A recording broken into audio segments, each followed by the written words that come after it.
Hi, well, sitting here doing some more research on the brainstem and how posture affects the brainstem. One of the big standouts that I've been focusing on more is how does the brainstem affect our thoughts, the way that we take in the questionable thoughts. Does it create anxiety or does it lead to anxiety? Well, one of the main things that I've been reading on and finding out more is basically when we're compressing anywhere around the brainstem or close to, we can actually be really compressing on the signal, basically the clarity of the signal that's going to the brain and through the body. As we know, the brain and the spine communicate all day, but there's certainly showing that there's a big element of communication through the brainstem, and compression can certainly change the way or change the thoughts or confuse the thoughts that are actually going on and relayed and understood in our brain. So does posture affect our thoughts? Does posture affect our mental health? Absolutely. We really need to start thinking about or creating more ways of basically lessening the forward head slump, which could just more so be about the way we hold our mobile phones, the way we look at our computer all day, the way that we just basically go about our day-to-day movements and how we perform.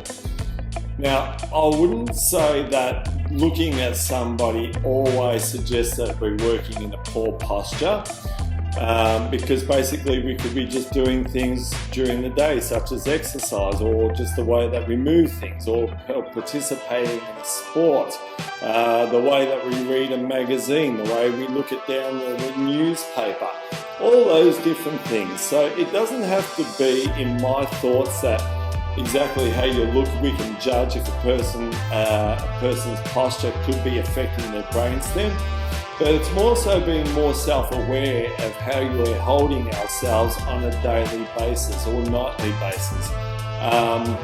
Even the way that we're sleeping.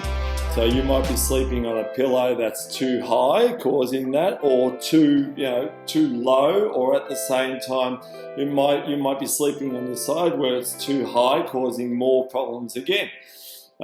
So to cut this message really short, what we really need to be doing is understanding how and what to do to be able to create more space around our brainstem, so we're actually lessening the compression.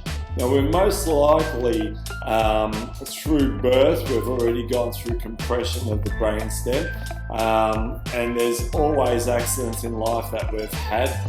Any sort of impact, we might have headbutted something by mistake, or it also comes down to one of the big things is the misalignment of the spine, which creates the misalignment of the brainstem.